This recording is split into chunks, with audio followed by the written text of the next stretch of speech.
Good evening, everyone. Welcome to the Midtown Scholar Bookstore. Thank you for joining us in Harrisburg this evening. We're so pleased to have you here at the Scholar. Tonight, I have the honor of introducing our speaker this evening, Dr. Randi Epstein.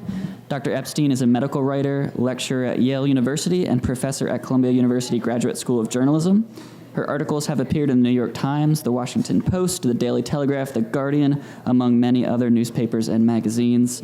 Dr. Epstein has earned a BS from the University of Pennsylvania. She has earned an MS from Columbia University and an MD from Yale University School of Medicine. She lives in New York City. Of course, we'll all hear tonight for her provocatively titled new book, Aroused, The History of Hormones and How They Control Just About Everything. Science News calls the book an invaluable guide, and Kirkus Reviews calls it a poignant survey of what makes us human from the inside out. Huge thank you to Dr. Epstein for taking time out of her busy schedule to join us in Harrisburg. So without further ado, please join me in giving her a warm Harrisburg welcome.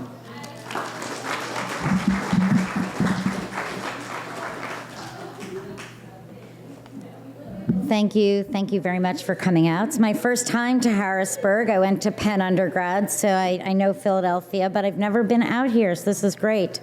I want to start off with a little quiz.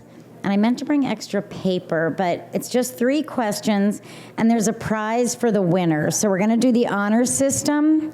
If there's one winner, then I'm just going to hand you the prize. If a few people raise their hand, you're going to have to write down your name on a scrap piece of paper, and I'm going to pull it out of the hat because there's only one prize. And the rest of you will be losers, even if you got them all right. So 3 questions. You can either jot down, multiple choice, jot down your answers, or remember them. First question. The word hormone comes from the Greek word A, gland, B, aroused, C, secretion. I'll repeat it. The word hormone comes from the Greek word for A, gland, B, aroused, C, secretion. So think A, B, or C in your head. Remember that. Next question. Ready to move on? In the 1990s, scientists discovered that fat cells, A, secrete hormones, B, disintegrate with gluten-free diets, C, can be eliminated with a high-fat diet. Again, in the 1990s, scientists discovered that fat cells secrete hormones, B, disintegrate with gluten-free diets, or C, can be eliminated with a high-fat diet. So mark your answer. And the final question.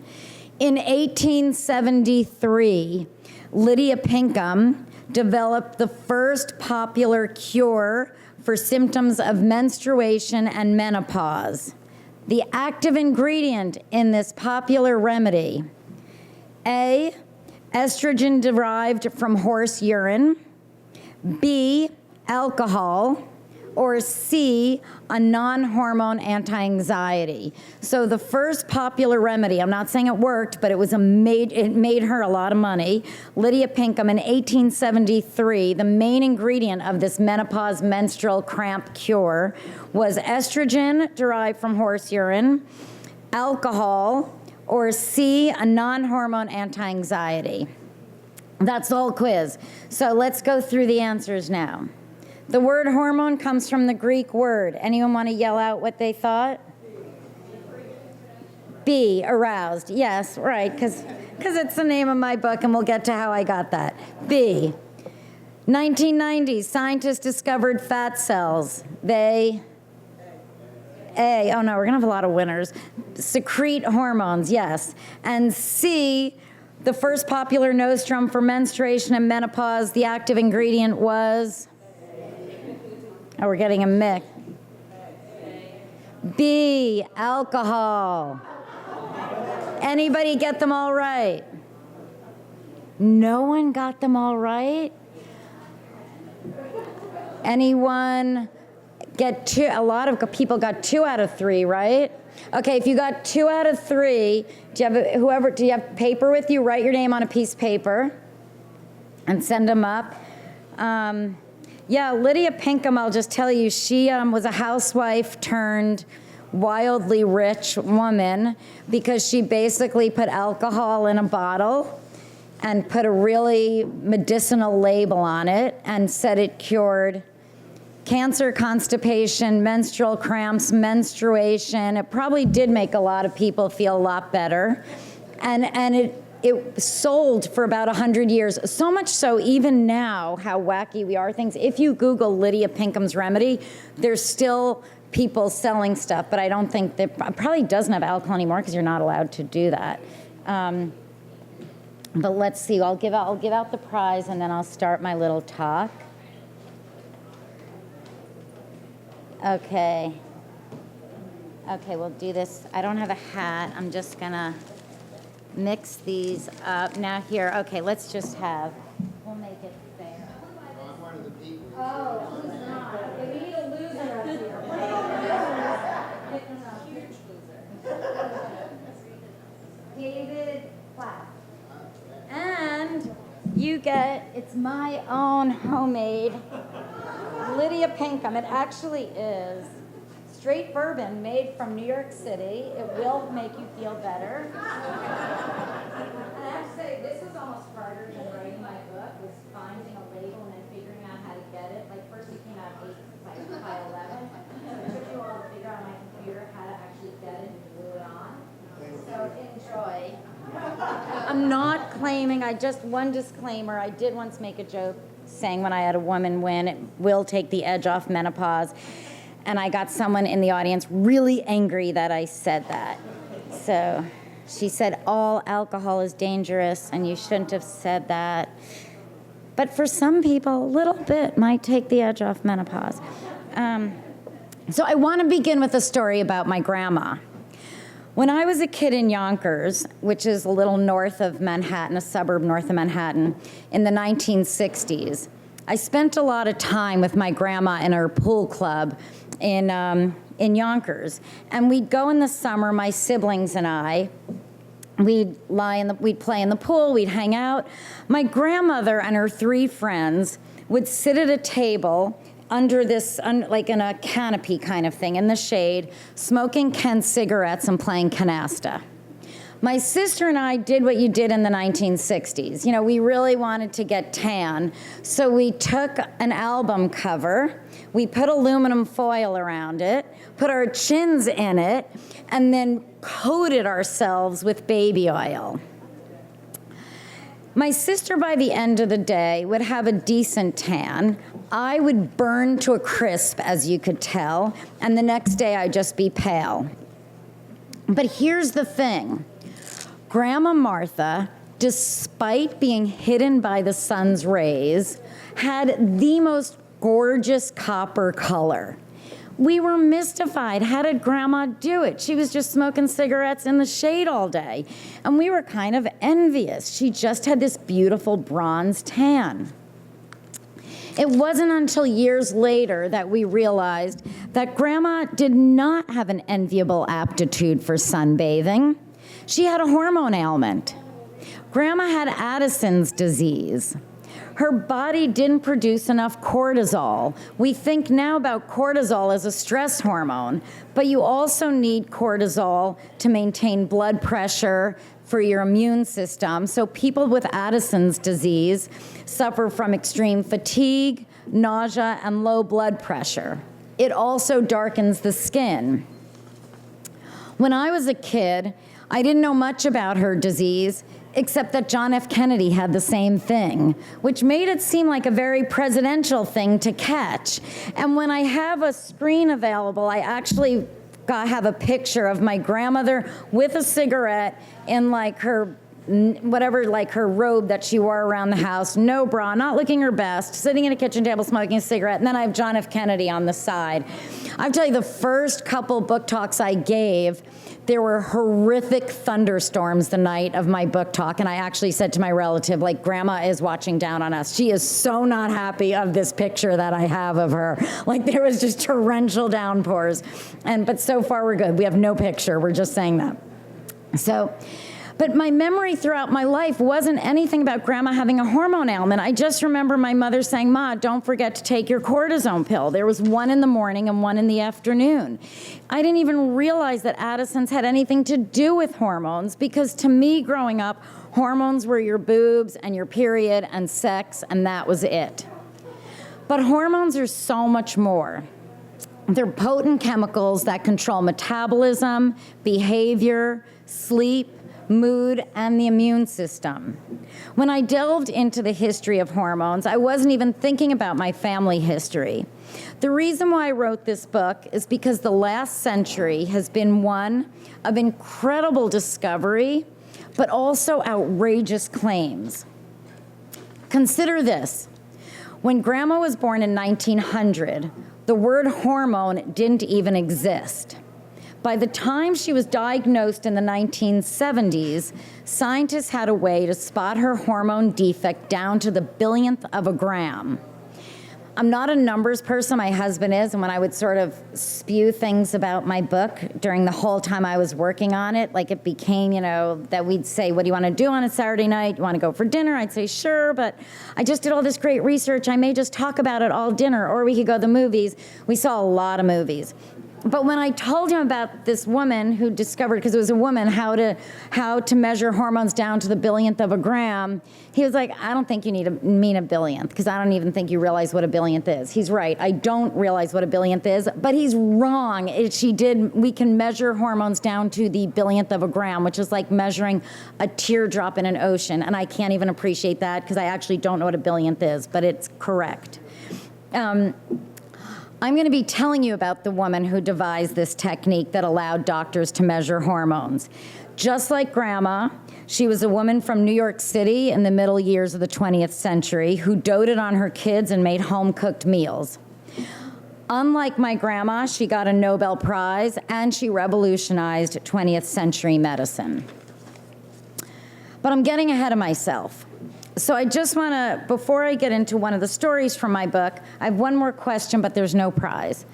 But feel free to answer for your own self-awareness, acknowledgement of this. We forget because we talk about hormones all the time now, but the cool thing about hormones is, there's so many different ones. There's hundreds of them, and there's so many different glands that produce hormones: the pituitary, adrenals, ovaries, testes, and yet they're one field. It used to be more than 100 years ago that the adrenal guys didn't talk to the testes guys, who didn't talk to the ovary guys. And if you had said to these doctors in the 1880s, you're all going to be one field called endocrinology, it would be like saying to a dentist and a neurosurgeon, you're going to be one field now. So it wasn't until 1905 that we came up with the name hormone, and that someone said, here's this unifying theory. And does anyone want to shout out what the definition? There is a simple definition. It's not like moody, it's not this, but there's a simple definition of what a hormone is. Or a letter or a word or anything that it might be. Anyone? Exactly. Well, arousing has to do with it. So the definition is just a chemical spewed from one gland that hits a faraway target. That's all a hormone is. And what do we need by far away? Like head to ovary, or adrenal gland, which is near your kidneys, to your head. And now we think, okay, well, they hit cell receptors. That makes sense because we're used to hearing all those theories. But in 1905, the thinking was that every message in the body had to travel along nerves. It made sense, like train tracks. And when these doctors came up with this theory, it was like, I think hormones are like your internal Wi-Fi. Another thing I actually don't understand, I can't even turn my television on, but I do know hormones, I just don't know Wi-Fi. But I do think, if I'm sending an email, I hope that it only gets to that target and no one else along the way. And that's sort of the way hormones work. Like your oxygen goes through your blood. And so you could say, well, other things travel like that. But oxygen sort of, wherever it's knocked about along the way will get used. Hormones travel through the blood, but they're not going to stop at any place. They go to their specific target. So now we think, okay, no big deal. 1905 was a huge deal. A lot of people didn't believe it. And they thought, no, it can't possibly. there must be nerves there, you just don't see them. We didn't have good imaging techniques. I mean, I probably wouldn't have believed the theory then anyhow. Everyone kept saying there are tiny nerves. There's tiny nerves out of your pancreas. There's tiny nerves because it's impossible to get a message otherwise. Anyhow, they turned out to be right. But then this doctor, British scientist, needed a name for the hormones. Well, they didn't name them. They needed a name for these chemicals. They had been called internal secretions. And he said, as you said, no, they're not just internal secretions. They excite.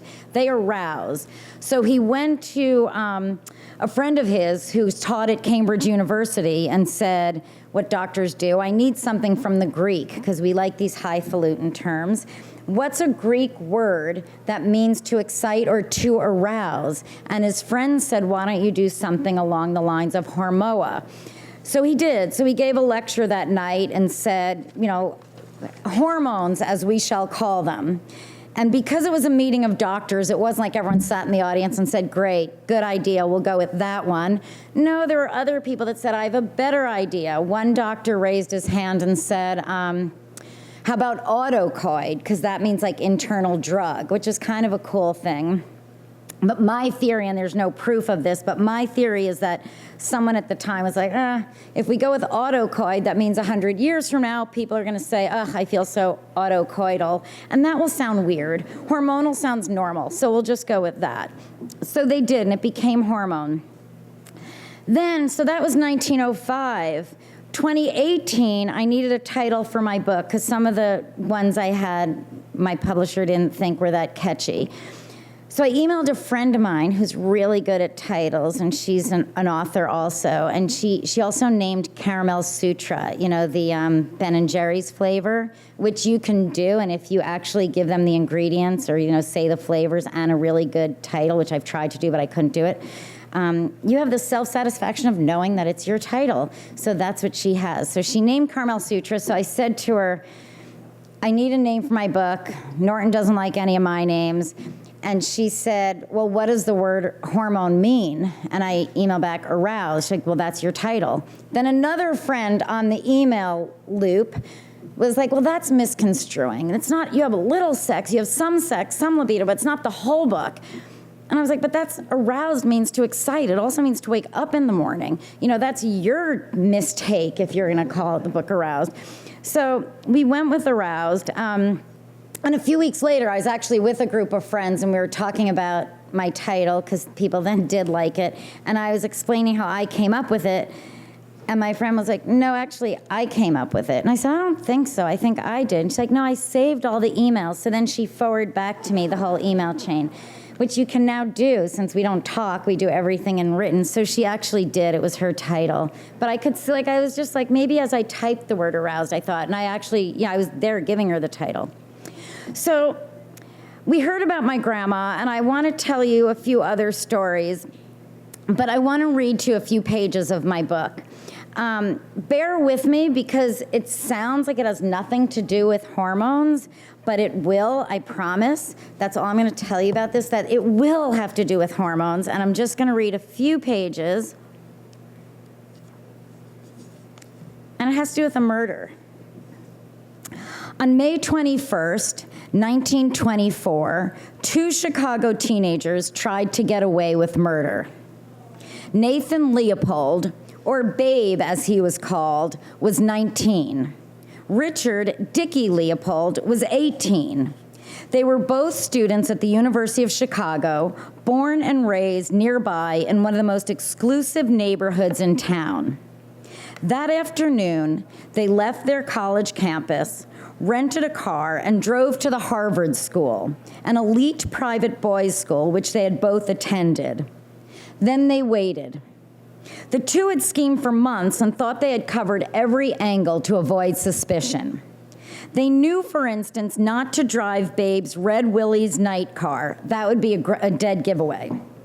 So they decided to rent a modest vehicle, choosing a blue one.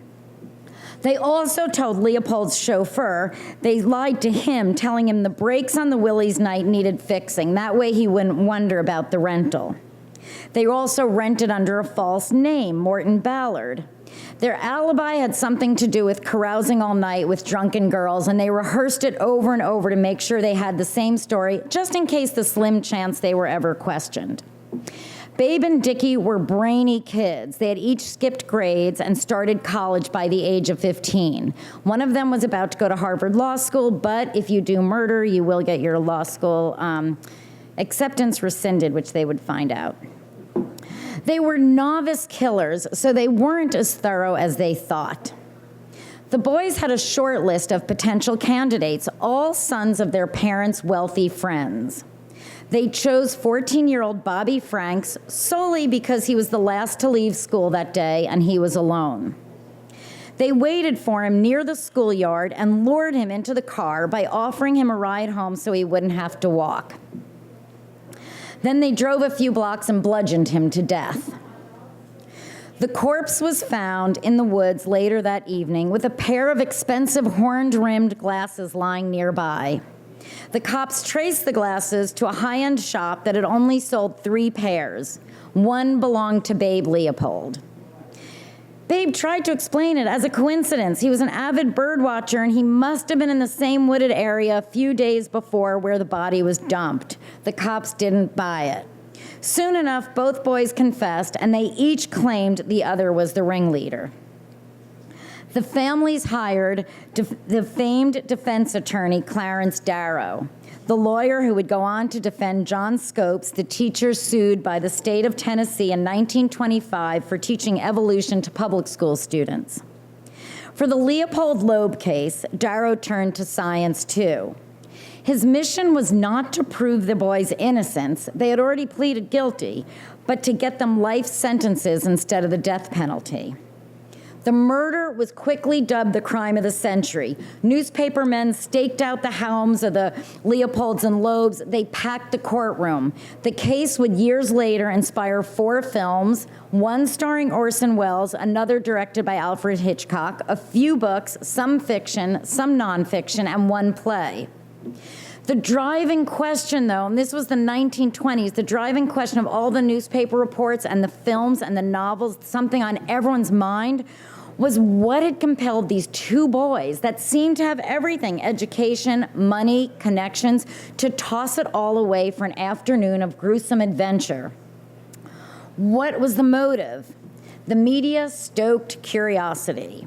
Had the boys been emotionally neglected? Oh, they blamed Babe's mother because she hired, they said, a flirtatious German governess.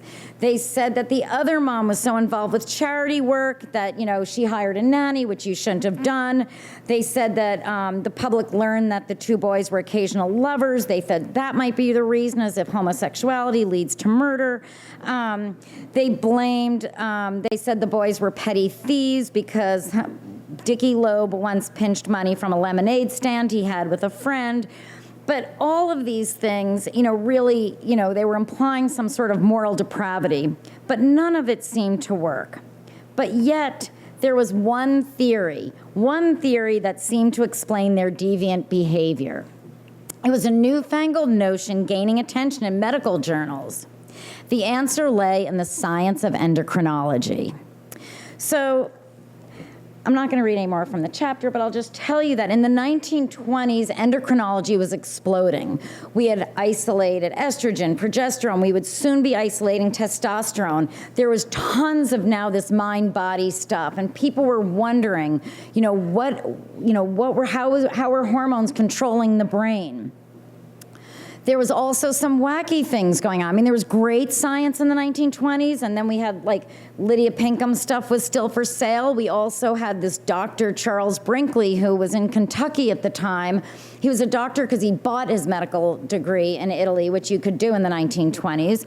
But he had no background at all, but he bought a farm, and people could go to his farm and choose their goat testicle. He had a goat farm, and he would remove the testicle of your choice and implant it in you in his kitchen. His second wife, he fired and divorced his first wife because she wasn't along with him for the game. And then his nurse ended up marrying him.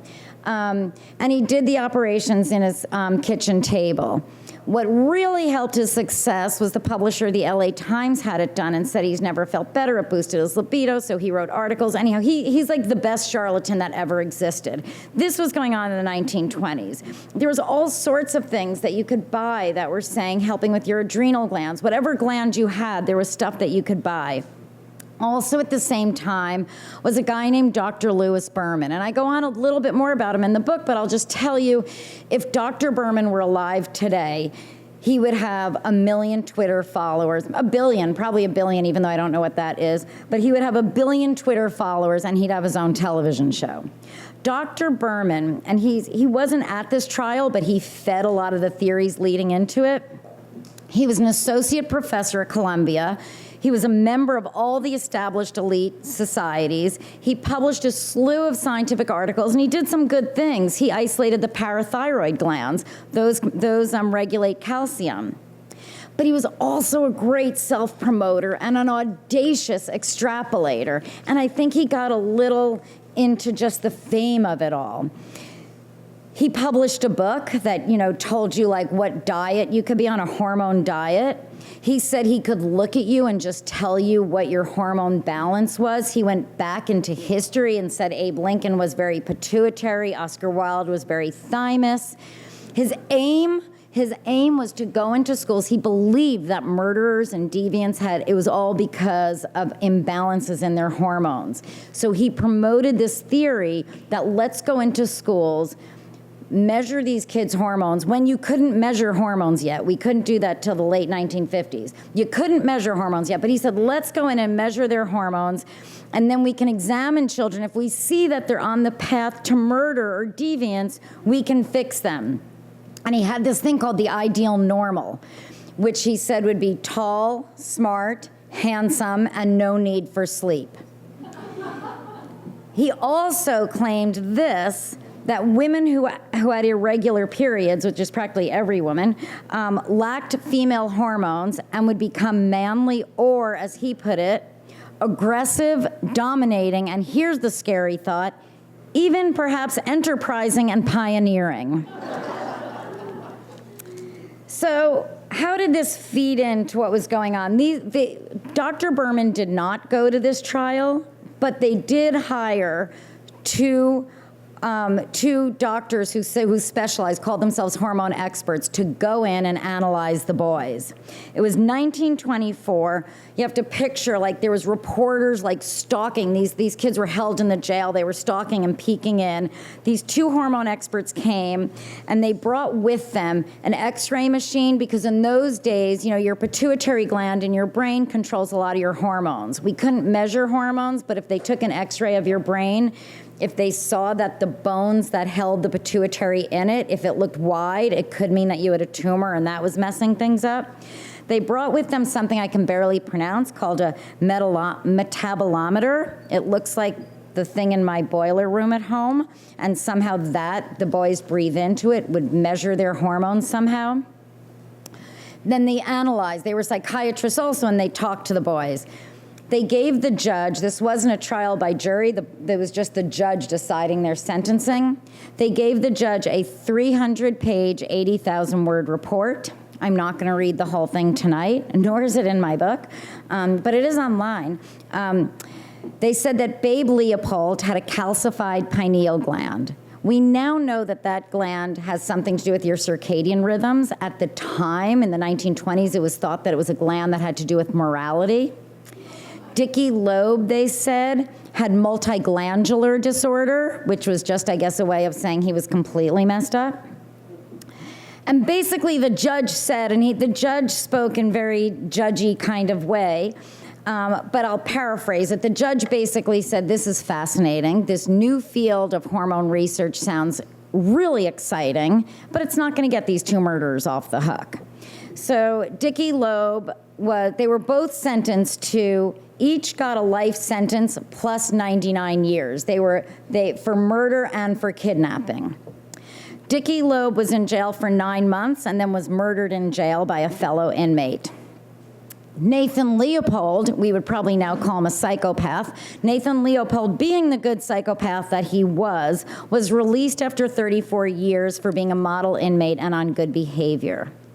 He moved to Puerto Rico, became a medical technician. He married Trudy Feldman, a doctor's widow, and he died in 1971 and donated his body to science.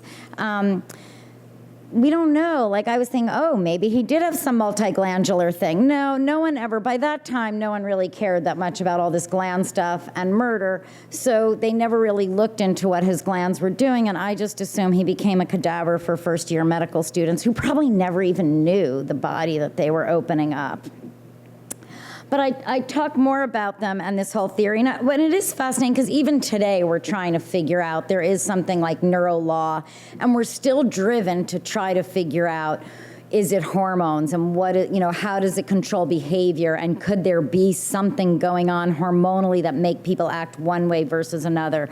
The more clues that we gather, the more questions that we raise. The one thing I try to point out in my book is that we tend to think of hormones in silos, like growth hormone makes you grow, testosterone makes your libido, whatever things that we think of as like hormone in one behavior. But thinking them like in silos or like horses in the beginning of a race is really inaccurate. They're more like a cobweb. Like, all of our hormones are so intertwined, and we're learning about more hormones and more hormones, that like growth hormone, for instance, affects your insulin. It affects your testosterone. It affects your estrogen.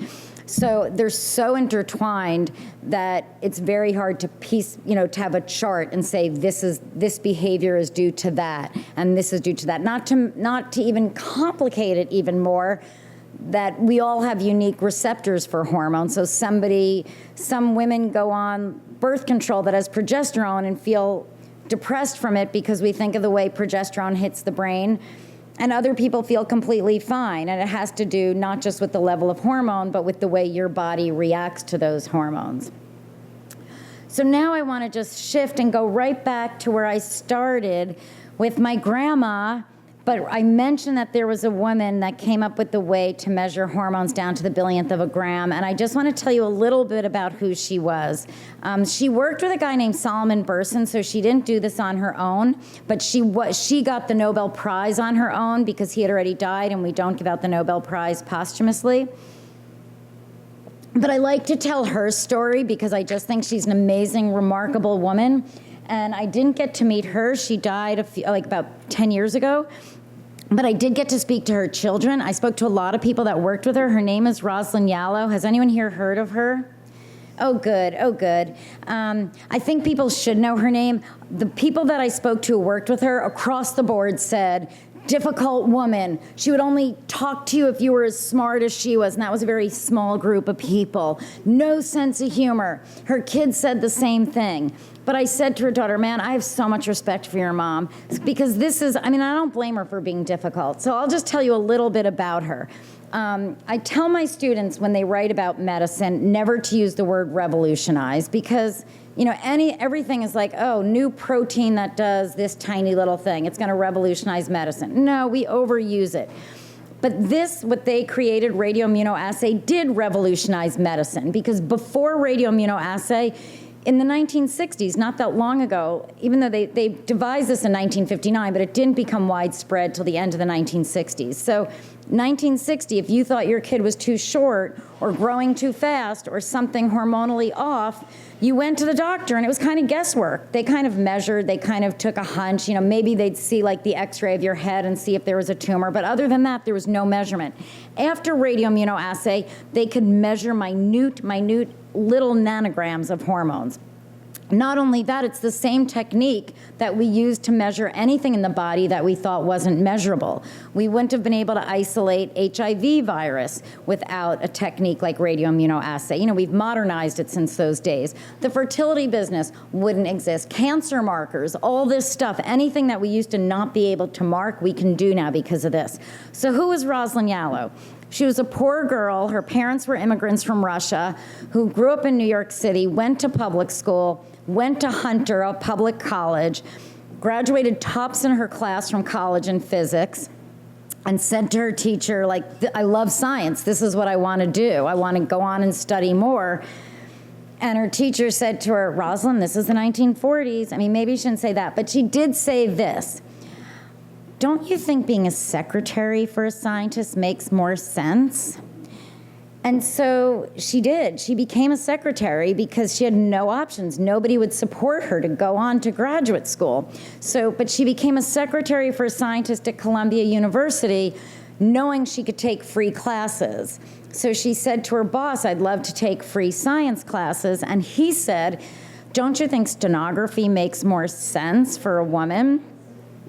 So eventually, and she said this to her biographer, and I always felt that Rosalyn did have a little bit of a sense of humor. Eventually, she said to her biographer, they had to have a world war just so I could get a PhD.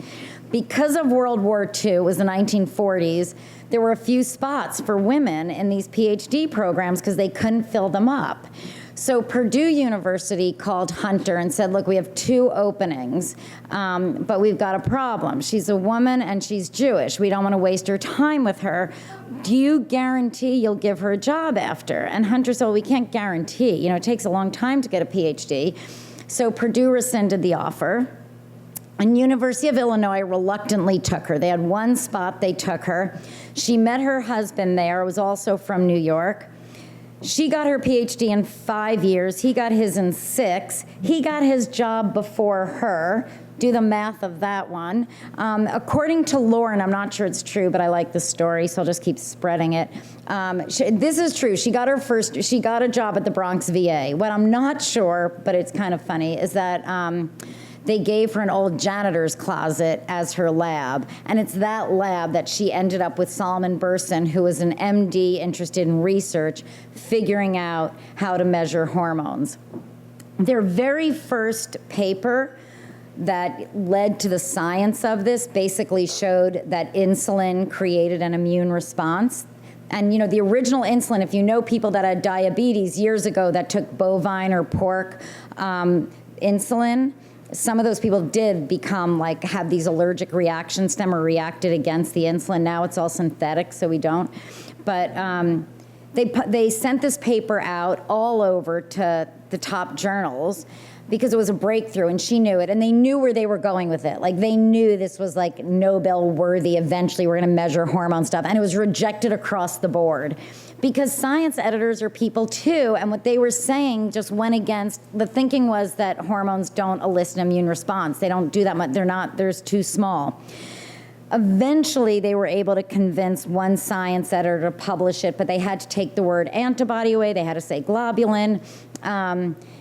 But she did, in her very last talk she gave, she ended up getting the Nobel. She became famous. She traveled around the world. The very last talk that she gave in her old age was to a group of 3rd grade students in New York City.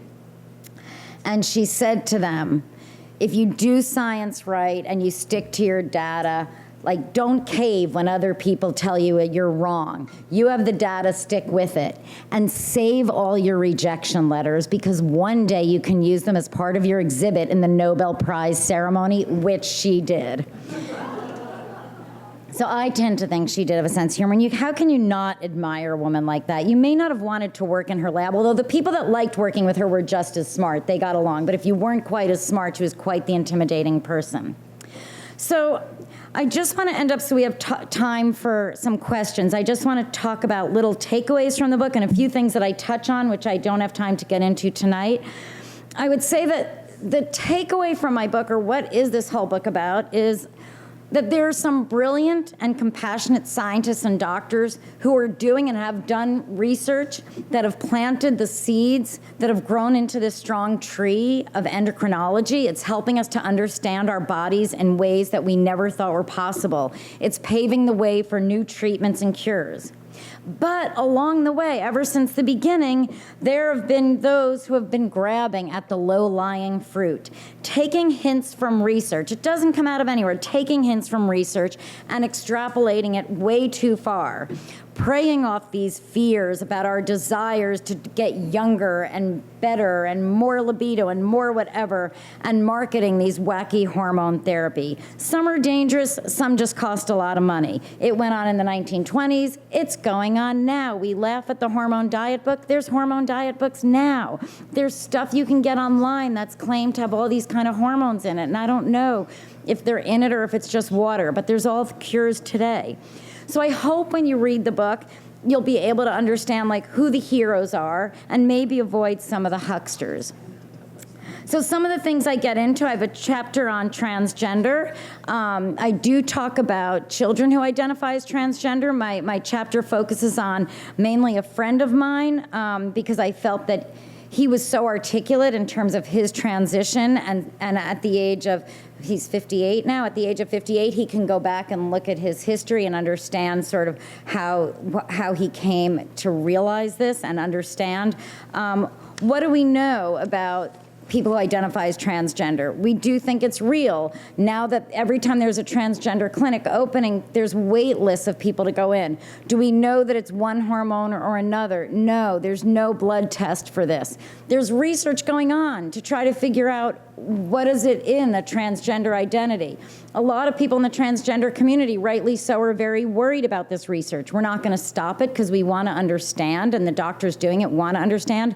People that identify as transgender worry that one day they're going to go to a clinic and someone's going to draw blood and say, no, I'm sorry, you failed. This isn't the way you actually identify yourself as.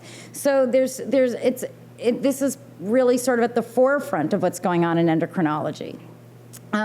For people going through it, it's very difficult if you have a child who identifies as transgender because you don't want to start giving them therapy that you think they may not need, but on the other hand, you don't want to prevent them or you don't want them to go down a track. We know that the suicide rates are so high. So it's a very difficult situation now, but on the good side, there's more research and there are more compassionate doctors helping these children. Hormones and hunger. For some people, all the willpower in the world is not going to stop them from eating. There's people that have defects in leptin, and that's spewed from your fat gland. We never thought fat glands spewed hormones. They do, just like in the quiz. They spew some of the hormones. They spew leptin. Leptin's an appetite suppressant. Like after you eat, your leptin will go up. So we know that people that have a rare genetic defect and don't have any leptin, they are voraciously hungry all the time. What this is telling us, which is fascinating, isn't just about obesity, it's about drives. It's not that their metabolism is different, it's that they're driven to eat, so it shows how hormones control your drive. For people that have a leptin defect, we can now help them with leptin. For those of us that just wish our appetite were a little less on certain times, you can't just get a little extra leptin and it helps you. You have to have that defect. But yes, there is a leptin diet book out there. I found it. There is one. I don't recommend it. But you know, there's always those seeds that say, wow, this is going to bring us to something. But it is helping us understand metabolism and hunger and appetite. When I have audiences of all women, I can go really deep into menopause, but I talk about it in the book. One fun fact, the only other mammal that we think goes through menopause is the killer whale, which isn't surprising to those of us who have gone through menopause. But I do go through sort of what we think now about hormone replacement therapy and a lot of the flip-flops, or what we think were flip-flops, but kind of was just creeping along advances of knowledge.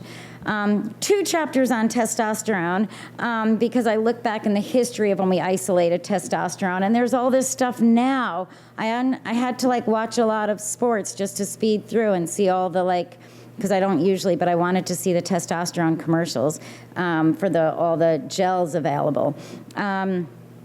So the punchline of the chapter is, if you really are really low in testosterone, which means getting 2 blood tests in the morning from an accredited lab, and you get testosterone to put you back into the normal range, you will feel better. You will feel stronger and more energetic, and you'll think better, and it'll boost your libido.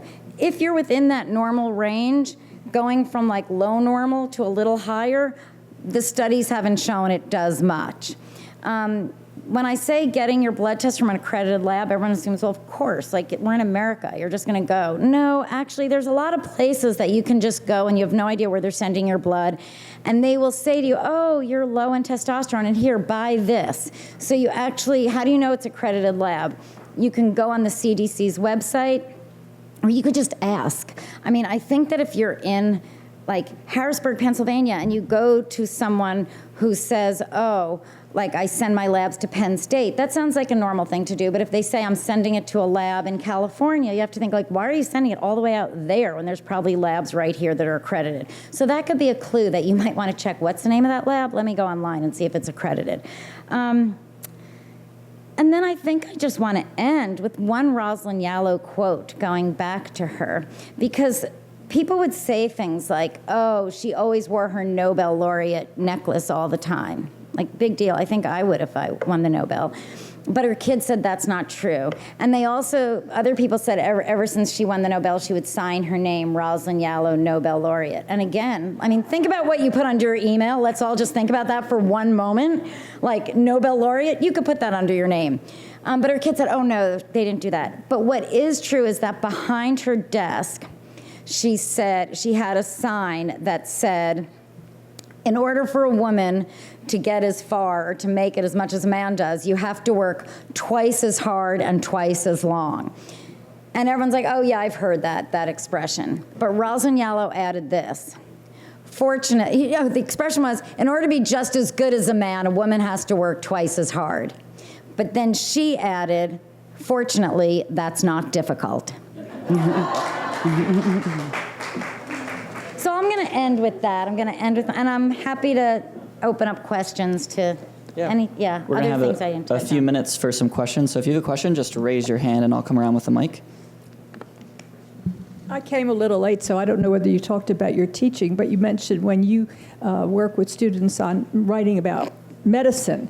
What is it that you do with them? So, well, at Yale, I teach an undergrad course. It's in the English department. I mean, I work with medical students, too, and I think, well, what I do with medical students is a lot of it is one-on-one. We read, they write essays, they reflect on things. I think I'm not a therapist, but I feel like I'm giving them therapy. Like, we just like, oh, you're not memorizing facts. So, and I'll edit things and that they do as well. My undergraduate class is in the department, is in the little section, English 121, that's like writing about professional and, I forget the name, professional and something, whatever it's called. But there's there's legal writing, there's travel writing, and mine's medical writing. And the thought was, I devised the syllabus with a colleague of mine. The thought was, writing's writing. I mean, clear writing is clear writing, but we would lure some of the science-y kids who might think like, oh, I don't want to take a writing class.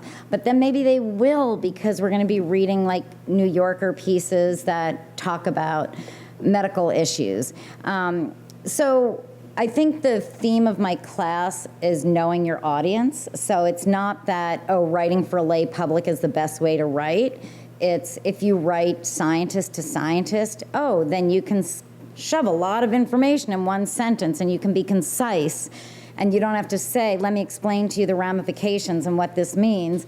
And then when you write for a lay audience, you have to get out all the jargon and understand the ramifications and understand also the humanity of it, that when you're writing about diseases, that there could be a patient reading what you're writing.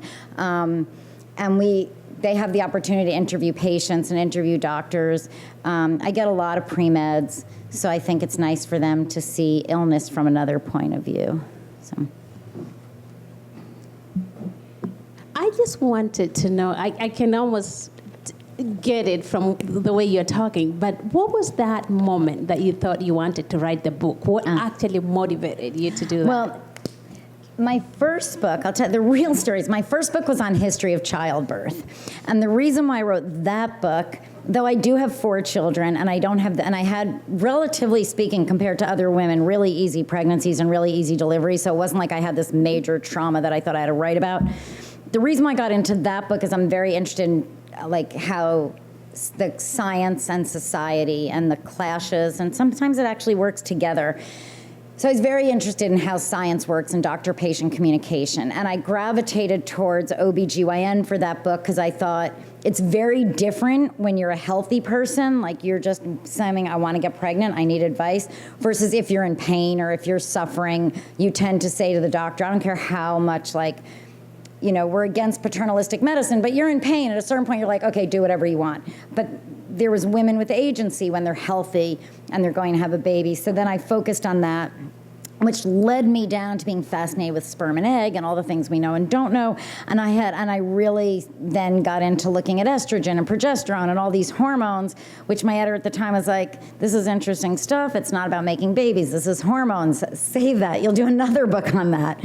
So that's how this book sort of came out of extra research I did for the first book. And then I don't touch on every single hormone. There's so many, and I don't write about every, that there's a limit to how much people want to carry around in a book. But what I tended to focus on is looking at like what was going on in the 1920s that affected the endocrinology. Like I sort of do it chronologically in terms of what research was going on and what was going on in society that had something that affected the way we did our research and the way patients wanted certain things. So that's how I framed this book. Yes.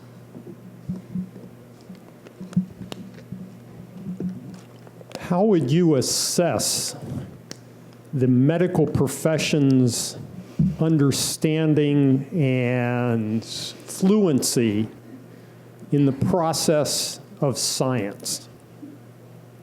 So are doctors scientists, or are they mechanics?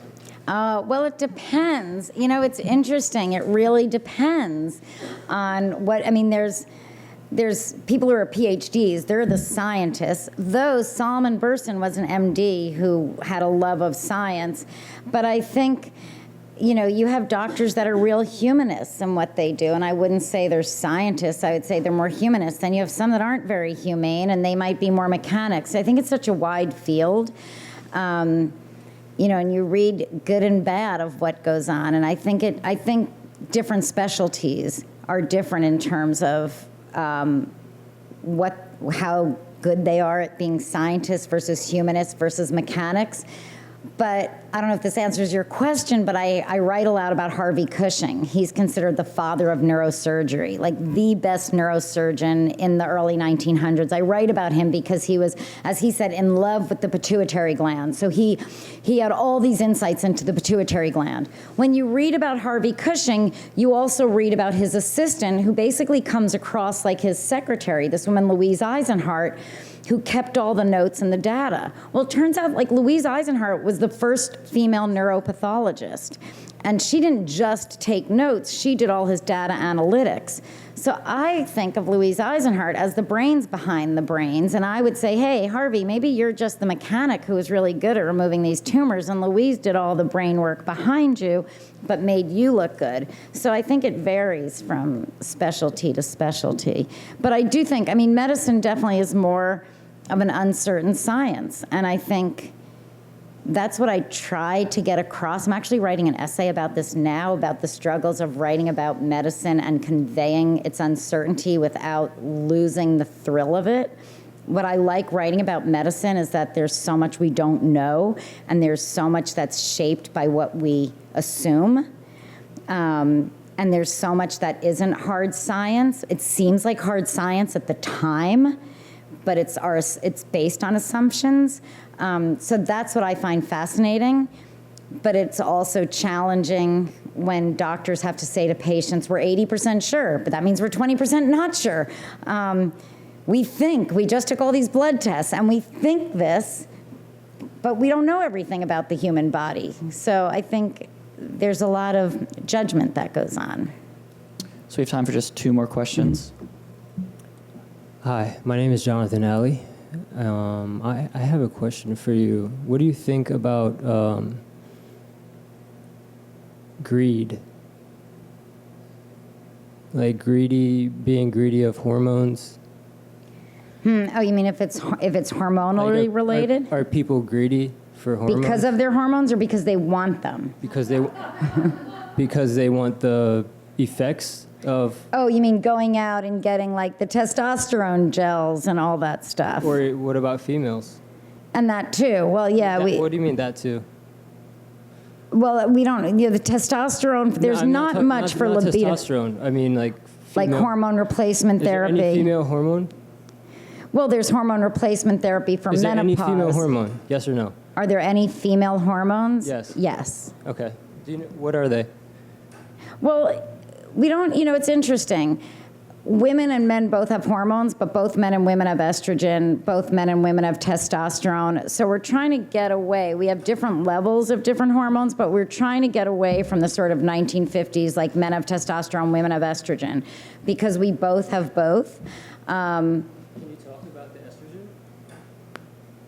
Well, I'm not sure I get the question. You mentioned testosterone. Like, I mean, there's more than one hormone. Well, why would you pick that one? Why didn't you pick estrogen? Oh, well, I have it in my book. I just don't have time to get into it now, but I have a whole chapter on menopause and women's estrogen levels that are changing and the decisions that women make. And that has to do with whether women take estrogen after menopause. And there's birth control pill is estrogen and progesterone, which I get into, but I didn't have time in my half an hour. So sorry, we are out of time. Randy's going to stick around to meet, Right. so we'll just end on this one question. Okay. This was fascinating. Oh, thank thank you. How much endocrinology is a medical student exposed to in medical school? And can you speculate on how much endocrinology the average GP is familiar with? I think medical students probably get more. We didn't get that much. I mean, people would say, like when I was going through pregnancy, people would say, well, you should know what this is like. You should know when you're going through labor. You've gone to medical school. And I'm like, I'm sorry, no one got up in front of our medical school class and explained that. We didn't learn about menopause. There's a push now. There's a push by endocrinologists to get some basic endocrinology more into medical schools. Menopause, fluctuations, what's going on in puberty. A lot of I spent a lot of time with this book speaking with one of my professors who's an endocrinologist, but he was my professor 30 years ago, where we didn't do a lot in medical school, but we met for coffee a lot when I was working on the book. So I don't, I'm biased because I love the field and I think there should be more. But I also know, because I've sat in on medical school curriculum committees where every specialty is saying we should get more of this. I do think that they're probably getting more than what I got. I don't think I got that much. I honestly, we got like the very basic kind of physiology stuff. But unless you went into like endocrinology, you weren't going in deep. Like we learned basics of diabetes. I think we learned a lot about diabetes when I was in medical school, but we weren't learning about menopause. We weren't learning about growth hormone deficiency. Unless one of my medical school classmates was here and was like, oh, you just don't remember, but I don't. But we did learn a lot about diabetes. But to me, I think if you had asked me as a medical student, what do you know about endocrinology? I would say a lot. We learn about diabetes all the time, but that's only one small part. But there's been a push to teach more. Can we give a round of applause for Dr. Epstein, please? Thank you very much.